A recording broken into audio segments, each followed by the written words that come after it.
بسم اللہ الرحمن الرحیم۔ احیاء السنہ، اس عنوان کے تحت آنے والے چند اہم کلمات کو ریکارڈ کیا جائے گا، اور اس میں سب سے پہلا جو موضوع ہے وہ فرض نماز سے پہلے پڑھی جانے والی سنتیں اور فرض کے بعد پڑھی جانے والی سنتیں۔ بہت سارے ماں باپ اور تربیت دینے والے اور بڑوں کا یہ خیال ہے کہ آج کل ہمارے بچے یا نئی نسل سنتوں کی پابندی نہیں کرتی، یا سنتوں سے ان کا کوئی شغف اور اہتمام ہی نہیں ہے۔ بلکہ بعض مرتبہ اگر ہم غور سے دیکھیں تو نئی نسل کی بات دور کی ہے، بہت سارے بڑے بھی سنت کے معاملے میں بہت ہی زیادہ غافل نظر آتے ہیں۔ لہذا آنے والے ان کلمات کے ذریعے ہمیں سنتوں کی اہمیت اور سنت پر ملنے والے اجر و ثواب اور سنتوں کے فوائد کا علم ہوگا، اور اس سے ہم جو ہے سنتوں کی پابندی کی طرف توجہ دینے کی کوشش کریں گے۔ آج کے اس مختصر ایپیسوڈ میں سنتوں پر ملنے والے 6 فوائد کا ذکر قرآن اور حدیث کی روشنی میں پیش کرنا چاہ رہا ہوں۔ سب سے پہلا فائدہ تو یہ ہے کہ ہماری پڑھے جانے والی روزانہ کی فرائض ہے، اس میں انسانی کمزوریوں سے جو بھی کمی بیشی ہوگی اس کو اللہ پاک قیامت کے میدان میں سنتوں کے ثواب کے ذریعے پورا فرمائیں گے۔ اس کا ذکر ایک حدیث میں ہے جو ابو داؤد، ترمذی، نسائی کے اندر میں ابو ہریرہ رضی اللہ عنہ کی روایت سے منقول ہے۔ وہ فرماتے ہیں کہ میں نے جناب نبی کریم صلی اللہ علیہ وسلم کو یہ فرماتے ہوئے سنا کہ سب سے پہلی چیز کا حساب بندے سے قیامت کے میدان میں اس کی نماز کے بارے میں ہوگا۔ اگر اس کی نماز درست نکلی تو وہ کامیاب ہو جائے گا، اور اگر نماز میں کمی ہوئی تو وہ نقصان میں ہوگا اور خسارے میں ہوگا۔ جب اس کی فرائض کے اندر میں کمی ہوگی تو اللہ پاک فرشتوں سے ارشاد فرمائیں گے کہ دیکھیے میرے بندے کے نامہ اعمال میں کوئی سنتیں یا نفلیں ہیں، اگر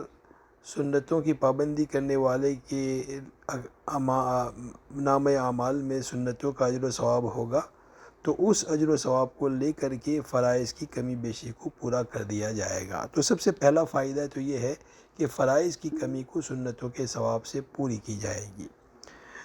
دوسرا فائدہ یہ ہے کہ جس میں آدمی اللہ کا قرب حاصل کرتا ہے، جتنے سجدے زیادہ ہوں گے اتنا قرب الہی ہمیں ملے گا۔ اس کا ذکر قرآن میں سورہ علق کی آخری آیت میں، یعنی اقرأ بسم ربک الذی کی جو صورت ہے اس کا سب سے آخری آیت جو ہے جملہ ہے، اس میں اللہ یہ ارشاد فرماتے ہیں واسجد واقترب، سجدہ کیجئے اور اللہ کا قرب حاصل کیجئے۔ اور اسی مضمون کو ابو ہریرہ رضی اللہ عنہ کی ایک حدیث جو تقریباً ساری ہی سنن میں اور مسلم شریف میں اور مسند امام احمد میں بھی منقول ہے،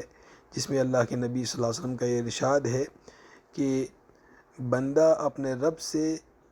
بہت ہی زیادہ قریب ہوتا ہے جب وہ سجدے کی حالت میں ہوتا ہے، اور اللہ کے نبی صلی اللہ علیہ وسلم نے سجدے کی حالت میں دعاؤں کے اندر میں مشغول ہونے کی تلقین بھی فرمائی، اس لیے کہ اللہ کا اتنا قرب اور پھر اس میں جو دعا مانگی جاتی ہے وہ قبول بھی ہوتی ہے۔ تو دوسرا فائدہ سنتوں کا یہ ہے کہ اللہ کا قرب ہمیں حاصل ہوتا ہے، اللہ ہم سب کو اپنے مقربین میں شامل فرمائے۔ تیسرا فائدہ اتباع السنہ، یعنی اللہ کے نبی صلی اللہ علیہ وسلم کے تمام سنتوں کا اتباع ہماری زندگی میں آئے گا، اور سنتوں کے اتباع کے بے شمار فوائد ہے، لیکن مختصراً قرآن میں سورہ آل عمران کی آیت نمبر 31 میں 2 فائدے جو ہمیں فوراً سنت پہ عمل کرنے میں ملیں گے اس کا ذکر کر دیتا ہوں۔ اللہ پاک فرماتے ہیں قل ان کنتم تحبون اللہ فاتبعونی یحببکم اللہ ویغفر لکم ذنوبکم، اگر آپ اللہ سے واقعی محبت کرتے ہیں تو اس محبت الہی کا سمجھنا جو ہے بندے کی اتباع سنت سے ہوگا، یعنی ہم دعویٰ کرتے ہیں، اللہ سے محبت کرتے ہیں، لیکن اس محبت کا صحیح عمل جو ہے اتباع سنت میں ہوتا ہے۔ اور جو شخص اللہ کے نبی کی سنت کا اتباع کرے گا، اللہ فرماتے ہیں کہ وہ اللہ کا محبوب بن جائے گا اور اللہ اس کی گناہوں کی مغفرت فرما دیں گے۔ اللہ ہمیں اپنا محبوب بھی بنائے، اللہ ہمارے تمام گناہوں کو معاف بھی کر دے۔ ساتھ ہی فائدہ نمبر 4 جو ایک حدیث میں منقول ہے کہ ربیعہ بن کعب الاسلمی رضی اللہ عنہ ایک صحابی ہے جو اللہ کے نبی صلی اللہ علیہ وسلم کی خدمت کیا کرتے تھے۔ فرماتے ہیں ایک رات میں اللہ کے نبی کی خدمت میں تھا، میں ان کے لیے وضو کا پانی لے کے حاضر ہوا، اور جب ان کا وضو ہو چکا تو اس پر اللہ کے نبی صلی اللہ علیہ وسلم نے مجھے خوش ہو کر فرمایا کہ سل، یعنی مانگیے مجھ سے، جو آپ مانگے گے میں آپ کو عنایت کروں گا۔ اس پر صحابی نے اللہ کے نبی صلی اللہ علیہ وسلم سے فرمایا کہ مجھے جنت میں آپ کی صحبت ملے، آپ کی رفاقت ملے، یہ میں چاہتا ہوں۔ تو اس پر اللہ کے نبی نے فرمایا کہ اس کے علاوہ کوئی چیز آپ کو چاہیے؟ تو فرمایا کہ نہیں، مجھے یہی چیز چاہیے کہ جنت میں آپ کا رفیق بن جاؤں، آپ کی رفاقت مجھے ملے، آپ کی صحبت ملے۔ اللہ کے نبی صلی اللہ علیہ وسلم نے اس پر انہیں کچھ کام کرنے کے لیے دیا اور فرمایا کہ فَأَعِنِّي عَلَىٰ نَفْسِكَ بِكَثْرَةِ السُّجُودِ، کہ اگر آپ کو جنت میں میری مرافقت چاہیے، رفاقت چاہیے، تو آپ میری مدد کیجئے یا اپنے آپ کی مدد کیجئے کثرت سے سجدہ کرنے کے ذریعے۔ ظاہری بات ہے کہ کثرت سے سجدے اسی وقت ہوں گے جب انسان پابندی سے روزانہ صبح و شام میں جتنے بھی فرائض ہے اس سے پہلے اور اس کے بعد میں سنتوں کی پابندی کرے۔ اندازہ لگائیں کہ ہم فرائض کے اندر میں جتنی رکعت ہے وہ 17 رکعت ہے، اور اس کے علاوہ اگر سنت مؤکدہ 12 لے لیں تو وہ 12 رکعت ہے۔ اس کے علاوہ وتر کی جو ہے 3 رکعت ہے۔ تو یہ